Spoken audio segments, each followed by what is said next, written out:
ভাইয়া কোন দলের সমর্থক? আর্জেন্টিনা। কেন? কারণ আর্জেন্টিনা আছে গোটেড মেসি। আচ্ছা, গোট ডিবেটে তো আরো একজন আছেন, রোনালদো। আপনার কি মনে হয় না যে কোনো দিক থেকে উনি একটু এগিয়ে আছেন? না, কোনো দিক থেকে না। আচ্ছা, তো বিশ্বকাপটা মেসির হাতে আরো একবার যাবে নাকি এবার রোনালদো নিয়ে নিবে? রোনালদো তো নিজেরই অবস্থা ভালো না, ও কেমনে নিবে? তাহলে ব্রাজিল? ব্রাজিল তো নেইমার তো বসেই থাকে সবসময়। ব্রাজিল কি নেইমার বেসড দল, আপনাদের যেরকম মেসি নির্ভর দল?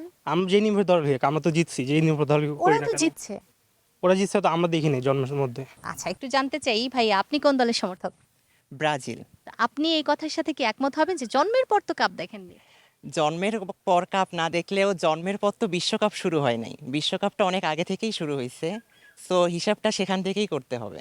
আচ্ছা, তো যখন তারা এই গর্বটা করে যে 2022 সালে তো আমরা কাপ নিতে দেখছি, কোথাও একটা বুকের ব্যাপার সে চিনচিন ব্যথা করে না যে এখনো আমার দল কেন এই দেখাতে পারছে না এই গৌরবের ব্যাপারটা?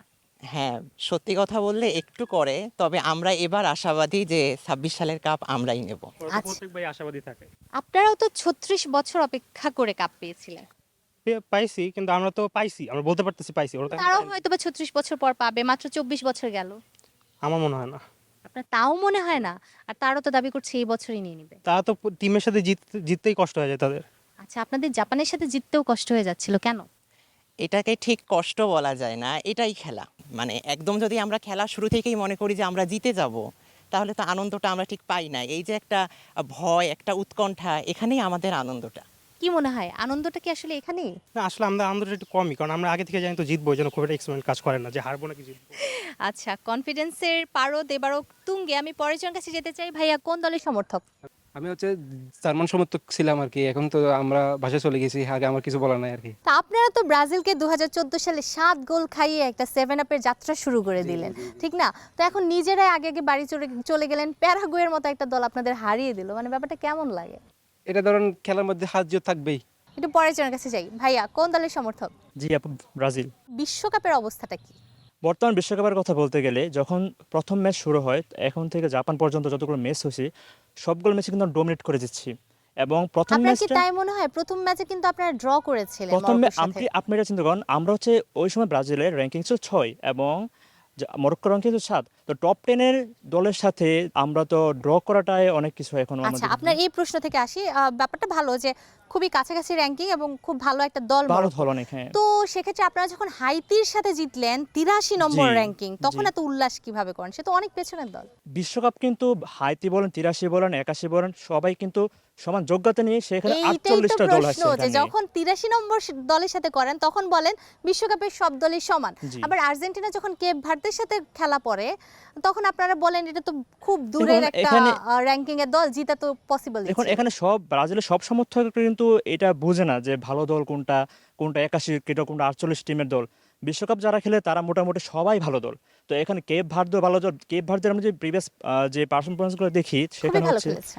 সেখানে কিন্তু তাদের গোলকিপার কিন্তু এখন বর্তমানে ওয়ান অফ মারাত্মক। The best. হ্যাঁ, অনেক ভালো খেলছে। সেখান থেকে বলতে গেলে তাদের মিডফিল্ড, তাদের ডিফেন্স অনেক ভালো।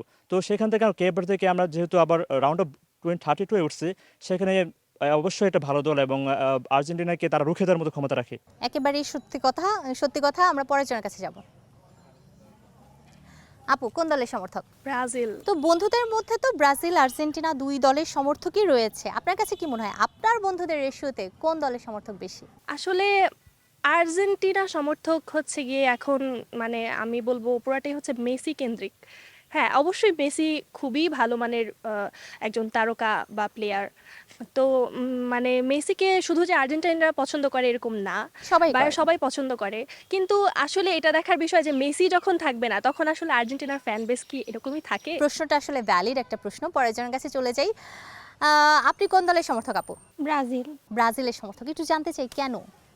কোনো স্পেসিফিক কারণ নেই আপু, যখন থেকে আর কি খেলা বোঝা শুরু করছি মনে হয়েছে যে ব্রাজিলের ফুটবলটা একটু অন্যদের থেকে তুলনায় বেটার, অ্যান্ড আমাদের 5টা কাপও আছে তার জন্য মনে হয়েছে। 5টা কাপ আছে, মানে একটু দেখতে সুন্দর লাগে, বুক ভরা তারা, হ্যাঁ। তাই না? একইভাবে আপু আপনার কাছে জানতে চাইবো কোন দলের সমর্থক? এনিডে ব্রাজিল। আচ্ছা, এই যে বলা হয় নেইমারকে 12 মাসের মধ্যে 13 মাসে ইনজুরড থাকে, ব্যাপারটা কিভাবে নেন আপনারা? অ্যাকচুয়ালি আমার মনে হয় তাকে ইচ্ছাকৃতভাবে ইনজোর করা হয়, কারণ সবাই জানে সে একজন খুবই ভালো মানের প্লেয়ার অ্যান্ড মাঠে সবাইকে ভালো মানের একটা লেভেলের টক্কর দিতে পারে। অ্যান্ড এই জন্যই হয়তো ইনজুরি করার যে ব্যাপারটা এটা নেমারের সাথে বেশি হয়। আচ্ছা, পয়েন্ট। বন্ধুরা কেউ এই বিশ্বকাপে এখনো পর্যন্ত 7 আপ গিফট করেছে? না, এখনো না। আর আপনি কোনো আর্জেন্টাইন ফ্যান বন্ধুকে খেজুর গিফট করেছেন? না, এখনো করি নাই, কিন্তু করতে চাই। করতে চান? একটু পরের জনের কাছে যাই। আপু কোন দলের সমর্থক? আর্জেন্টিনা। কেন? Main reason Messi. আর আমি খেলা বোঝার পর থেকে 18 থেকে মানে খেলা বুঝে খেলা দেখা শুরু করেছি। তো এরপরেই আর্জেন্টিনা 22-এ অনেক সুন্দর একটা উপহার আমাদেরকে দিয়েছে, বিশেষ করে মেসি, মার্টিনেজ আরও অন্যান্য যারা আছে সবাই, তো তার জন্য। আচ্ছা, তার জন্য কতটা লয়াল আসলে দলের প্রতি? দলের প্রতি অনেক লয়াল। প্রেমিকের প্রতিও ততটাই লয়াল? প্রেমিক এখনো পাইনি আপু। আচ্ছা, পেলে হয়তো ততটাই লয়াল হবেন, আমরা কিন্তু হয়তো। প্রমাণ দেখতে পাচ্ছি এখন। আচ্ছা, একটু পরের জনের কাছে চলে যাই। আপু কোন দলের সমর্থক? আর্জেন্টিনা। কেন? Family trend. ফ্যামিলি ট্রেন্ড, মানে আপনি জেনেটিক্যালি আর্জেন্টিনা। তো একটু জানতে চাই, যখন বাসার সবাই একই দল করেন এবং অন্য দলের কোনো পিঞ্চ থাকে না, একটু খোঁচাখুচি থাকে না, তখন কি খেলাটা ততটা জমে ওঠে? আসলে আমার একজন ভাই, সে ব্রাজিল সাপোর্টার। আচ্ছা, তার মানে ভাই একজন ব্রাজিল সাপোর্টার, পচানো হয় খুব? হ্যাঁ। ভাই কোন দলের সমর্থক? অবশ্যই ব্রাজিল। কেন?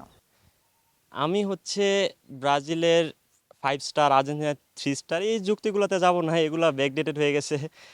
আমার যুক্তি হচ্ছে আর্জেন্টিনার যে প্লেয়ারগুলো আছে বর্তমানে, মেসি, আগে ম্যারাডোনা ছিল, এই প্লেয়ারগুলো হচ্ছে আর্জেন্টিনাকে আমাদের কাছে চিনিয়েছে।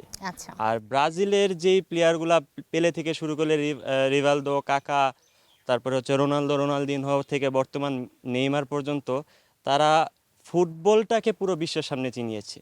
তারা হচ্ছে ফ্রান্স, স্পেন, জার্মানি, পর্তুগাল, এই দলগুলো, এই দলের প্লেয়ারগুলো বর্তমানে ওই কাকা, রোনালদো, পেলের মতো তাদেরকে হচ্ছে আইডল, মানে তাদের মতো করে খেলতে চায়, তাদের মতো করে ফুটবলটাকে আমাদের সামনে আনতে চায় আর কি। আচ্ছা, ঠিক আছে, আপনি একটা ভালো পয়েন্ট বলেছেন। ইতিহাস ঐতিহ্যের থেকে তো ব্রাজিল আসলেই অনেকটা এগিয়ে আছে, কিন্তু আমরা যদি বর্তমান সময়ের সাথে তাল মিলাই, তখন আমরা কি আর্জেন্টিনাকে একটু এগিয়ে রাখবো না? হ্যাঁ, বর্তমান সময়ে যদি দেখতে চাই আর্জেন্টিনাকে অবশ্যই এখানে একটু একটু এগিয়ে রাখতে হবে। আর্জেন্টিনার বর্তমান কোচ স্কালোনি থেকে শুরু করে তাদের মানে পুরো টিমের যে কম্বিনেশনটা বানানো হয়েছে, তাদের কোচ যেরকমভাবে তাদের টিমকে বানিয়েছে, বর্তমান একটু টিম এগিয়ে। কম্বিনেশনের দিক থেকে আর্জেন্টিনা বোধহয় একটু এগিয়ে থাকবে। একটু পরের জনের কাছে যাব।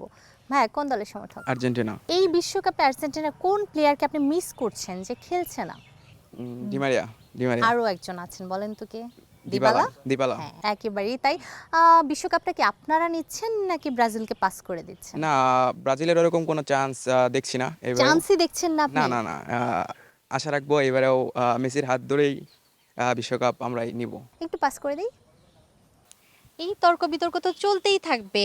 তো বন্ধুদের সাথে মজা করা হয়, বিগ স্ক্রিনে খেলা দেখা হয় একসাথে? জি, একসাথে খেলা দেখা হয়। আচ্ছা, নিজেদের দলের খেলা ছাড়াও যে দলগুলো ভালো খেলছে, আমি ফ্রান্সের কথা বলতে পারি, স্পেনের কথা বলতে পারি, আরও কিছু দল, মরক্কোর কথা বলতে পারি, সেই দলের খেলা কি আপনারা দেখেন? হ্যাঁ, দেখি, খেলা দেখি। কি মনে হচ্ছে অন্য কোনো দলের কাছে যাওয়ার চান্সই নেই? না, একেবারেই না। ফ্রান্সও না? না। আচ্ছা, ঠিক আছে। দর্শক, তর্ক বিতর্ক চলবে ঠিক ততদিন যতদিন পর্যন্ত আমরা না জানতে পারছি 2026 সালের বিশ্বকাপটা আসলে উঠছে কোন দলের হাতে। এই তর্ক বিতর্ক চলুক, এই মিষ্টি খুনসুটিও চলুক। আজকের কর্নার লাইনে টিমের পক্ষ থেকে বিদায় নিচ্ছি আমি নূরে জান্নাত। আগামী পর্বে আবারও আমরা নতুন কোনো ক্যাম্পাসে, নতুন কোনো জায়গায়, নতুন সমর্থকদের সাথে হাজির হব। সে পর্যন্ত সবাই ভালো থাকুন, সুস্থ থাকুন এবং অবশ্যই সময়ের সঙ্গেই থাকুন।